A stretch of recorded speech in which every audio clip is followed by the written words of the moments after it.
It all started on what seemed like a normal Tuesday morning. My 12-year-old son was waiting at the neighborhood bus stop, same as always, earbuds in, backpack on, just minding his own business. But today, things took a strange turn. Out of nowhere, this woman, one of those self-appointed HOA watchdog types, stormed up to him. She starts accusing him of loitering and disturbing the peace. Seriously. He was standing quietly on public property, doing absolutely nothing wrong. I got the call while I was grabbing coffee on my way to work. My son sounded shaken. He said some lady he'd never seen before was yelling at him and even threatened to call the cops. What she didn't know, and what made this whole situation wild, is that I'm the cops.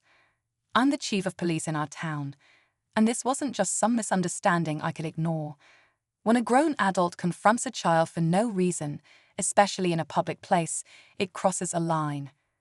So I showed up, not in uniform, not with backup, just as a dad. What happened next even I didn't expect. Let's just say, this HOA Karen picked the worst possible family to mess with, and the moment she realized who I was, you could see the color drain from her face. But that was only the beginning. As I pulled up to the corner near the bus stop, I spotted her right away, arms crossed, phone in hand, still standing way too close to my kid. My son looked uncomfortable, clearly trying to keep his distance while she kept going on about neighborhood rules and how kids like him shouldn't be hanging around unsupervised. I stayed calm, but inside I was boiling. This wasn't some harmless complaint. It felt targeted and weirdly personal. She didn't recognize me at first, just saw another guy pulling up in a plain SUV. I got out and asked what was going on. The moment I said I was the boy's father, her tone shifted. She got defensive fast, started rambling about safety concerns and how she was just doing her duty as a member of the HOA board. But here's the thing, this bus stop, it's public property, not under HOA control. She had zero authority to be out there confronting a kid, especially mine. My son told me later she had even taken a photo of him, which really crossed the line. I asked her flat out why she thought it was okay to approach a child alone like that. She hesitated, then asked who I thought I was. I looked her dead in the eye and said, "I'm the chief of police." You should have seen her face. But things didn't end there. The second I told her who I was, she froze. You could practically hear the gears turning in her head. But instead of backing down or apologizing, she doubled down. Said something about how even police officers should respect HOA rules. That's when I realized this wasn't just about my kid waiting at a bus stop. This woman had a power complex, and she thought her position on the HOA gave her the right to police everyone around her. Meanwhile, a few parents had started to gather nearby. They'd heard the commotion and recognized me. One mom quietly pulled me aside and said this wasn't the first time Karen, yeah, that's what everyone in the neighborhood calls her, had confronted a kid. Apparently, she's been harassing teenagers, taking photos, even following some of them home. Most parents didn't want to cause drama, so they just told their kids to ignore her. But that didn't sit right with me. I couldn't ignore this. Not as a father, and definitely not as chief. So I asked my son to go wait in the car, and I told her we needed to talk, officially. That's when she started getting loud, accusing me of intimidation, saying she felt threatened. I hadn't even raised my voice. She pulled out her phone and started filming. And that's when it really spiraled. She had her phone up in my face now, recording like she was the victim. "This man is harassing me," she yelled, loud enough for the whole neighborhood to hear. I stayed still, calm, keeping my hands visible. I knew exactly how these things could be twisted if I made one wrong move. I calmly identified myself again, even showed her my badge. That only made her more agitated. She kept going, saying things like I was abusing my authority and that she was going to report me to the mayor. By now, more parents had shown up, watching everything unfold in stunned silence. A few whispered to each other, shaking their heads.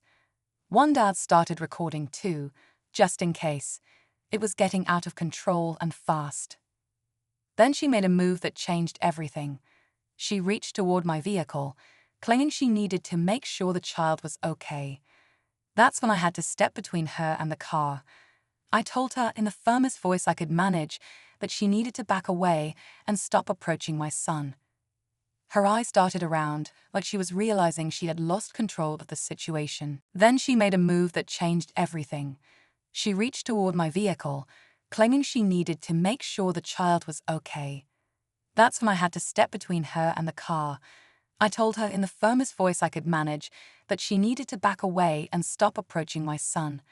Her eyes darted around, like she was realizing she had lost control of the situation.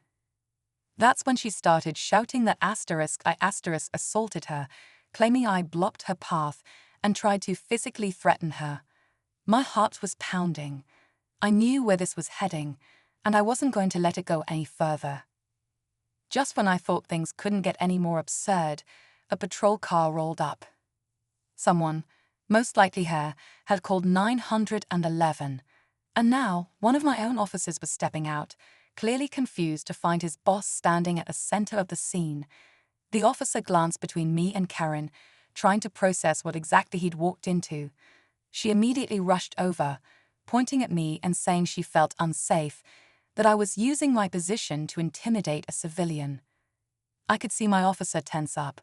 He looked at me for some kind of cue, but I said nothing, wanted him to handle this like any other call.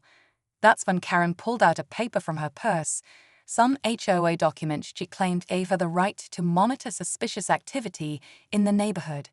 She waved it like a badge, telling the officer that my son fit the description of someone who'd been wandering around, possibly casing homes. That was the moment the second twist hit. The officer recognized her. Turned out she had filed multiple complaints in the past, always vague, always targeting teens in the neighborhood. But one stood out. Just 2 weeks earlier, she had filed a false report about a neighbor's kid, claiming he tried to break into her garage. That case had quietly gone nowhere, but it was still open. Now things were about to get serious. At that point, everything shifted. My officer calmly asked her to step aside while he reviewed the incident, and that open complaint came back to bite her. After checking with dispatch and speaking with a few of the parents nearby, it became clear this wasn't just a misunderstanding, it was a pattern. False reports, harassment, and targeting kids at the bus stop. The officer did his job by the book. Karen was detained for questioning, and eventually, charges were filed for filing a false police report and interfering with a public officer. As for my son, he's okay now. A little shaken, sure, but proud. He said seeing the truth come out made him feel protected. Other parents in the neighborhood came forward afterward too, sharing similar stories about her behavior. The HOA had no choice but to hold a vote, and let's just say, she's no longer on the board. The biggest takeaway: titles don't give anyone the right to harass or intimidate, especially not children. And just because someone acts with authority doesn't mean they have any. Sometimes, standing your ground is the only way to stop a pattern. And for those wondering, yes, I was just a dad that day, but I was also ready to be the chief when it mattered.